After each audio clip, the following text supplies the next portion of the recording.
The snow fell softly on Christmas Eve, coating the city streets in a blanket of white. Emma Carter sat alone on a cold metal bench at the bus stop, her breath forming small clouds in the frozen air. She pulled her thin cardigan tighter around her shoulders, wishing she had remembered to bring her winter coat. In her hand, she held a crumpled $10 bill. It was all the money she had left in the world. Emma had moved to the city 6 months ago, full of hope and dreams. She had wanted to become a teacher, to make a difference in children's lives. But life had other plans. Her mother had fallen ill back home, and Emma had spent every penny she earned on medical bills and medicine. When her mother passed away 2 months ago, Emma found herself truly alone for the first time in her life. She had lost her job at the diner last week. The owner said business was slow, and he couldn't afford to keep her on. Emma understood. She didn't blame him. But understanding didn't pay the rent, and now she had been evicted from her tiny apartment. The $10 in her hand was supposed to buy her dinner. Maybe a sandwich and a cup of hot coffee. Something to warm her from the inside out on this bitter Christmas Eve. Emma looked up at the darkening sky. Snowflakes landed on her cheeks, melting against her skin like tiny tears. All around her, people hurried past with shopping bags and bright smiles, heading home to their families and warm houses. She wondered what it would feel like to belong somewhere again. A bus pulled up to the stop, its brakes hissing in the cold air. The doors opened, and Emma saw the driver, an older man with kind eyes and a salt and pepper beard. Behind him, a young mother struggled with 2 small children and several bags of groceries. The woman was searching frantically through her purse, her face growing more and more distressed. The children began to cry, their small voices cutting through the quiet evening. Emma could hear the woman's trembling words. "I'm so sorry," the mother said to the driver. "I thought I had my wallet. I must have left it at the store. Please, my children are so cold. We just need to get home." The bus driver shook his head slowly. "I'm sorry, ma'am. I can't let you ride without payment. It's the rules." Emma watched as the mother's eyes filled with tears. One of the children, a little girl no more than 5 years old, tugged on her mother's coat. "Mommy, I'm cold," she whimpered. Emma looked down at the $10 bill in her hand. She thought about the sandwich she wouldn't eat, the coffee she wouldn't drink. She thought about her own mother, and how much she would give to have one more moment with her. Without thinking too hard about it, Emma stood up and walked to the bus. "Excuse me," she said softly. "I can pay for them." The mother turned, her eyes wide with surprise. Emma held out the $10 bill to the bus driver. "This should cover their fare," she said. The bus driver took the money and nodded. The young mother grabbed Emma's hand. "Thank you," she whispered, her voice breaking. "God bless you. Thank you so much." Emma smiled, even though her heart was heavy. "Merry Christmas," she said quietly.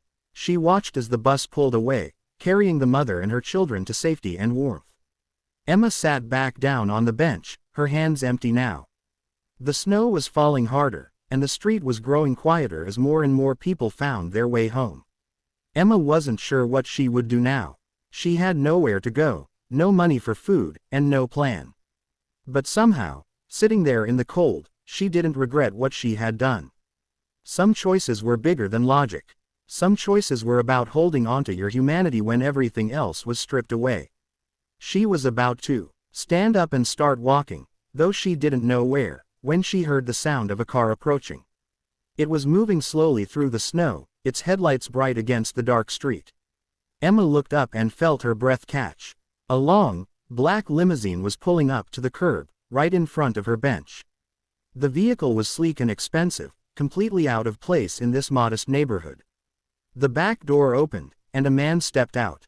He was tall and well-dressed, wearing a long black coat that looked like it cost more than Emma had earned in a year. His hair was perfectly styled, and there was something commanding about the way he moved. But his eyes were gentle as he looked at Emma. "Excuse me," he said, his voice deep and warm. "Are you Emma Carter?" Emma stood up slowly, her heart pounding. "Yes," she said cautiously. "How do you know my name?" The man smiled. "My name is James Mitchell. That woman you just helped on the bus. That was my sister, Rachel. She called me right away, told me what you did. She said an angel had given her last $10 to help strangers on Christmas Eve." Emma shook her head. I'm no angel. I just did what anyone would do. No, James said firmly. You did what only someone with a truly kind heart would do. My sister told me you looked like you needed that money yourself. She felt terrible accepting it, but by the time she convinced me to come find you, the bus was already blocks away. He reached into his coat pocket and pulled out an envelope. I want to give this back to you, with my deepest gratitude. Emma held up her hands. Please, you don't have to do that. I'm just glad I could help. James studied her for a long moment, his eyes taking in her thin cardigan, her worn shoes, the small bag at her feet that held everything she owned. You're in trouble, aren't you? He asked gently. Emma felt tears prick her eyes, but she blinked them back. She nodded, not trusting herself to speak. I run a foundation, James said slowly. We help people get back on their feet. We provide housing, job training, education assistance. We help people rebuild their lives. He paused. We're always looking for people with good hearts to help us with our mission. People who understand what it means to struggle, and what it means to be kind anyway.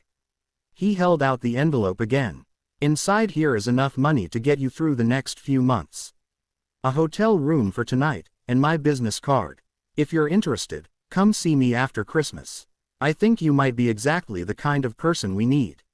Emma took the envelope with trembling hands. I don't understand, she whispered. Why would you do this for me? James smiled, and there was real warmth in his expression. Because my sister and I grew up poor. Our mother raised us alone, working 3 jobs. I remember what it was like to be cold and hungry and scared. I remember the people who helped us along the way, the small acts of kindness that kept us going.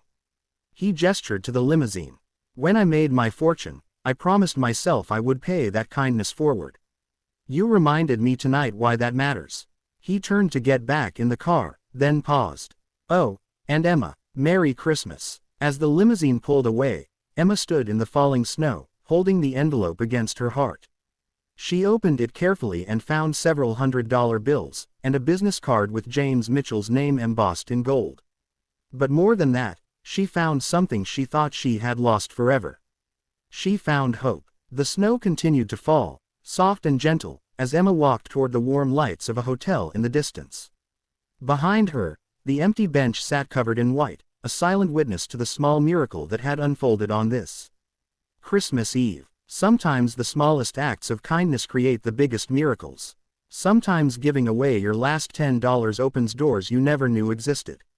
And sometimes, when you choose compassion over comfort, the universe finds a way to remind you that you're never truly alone.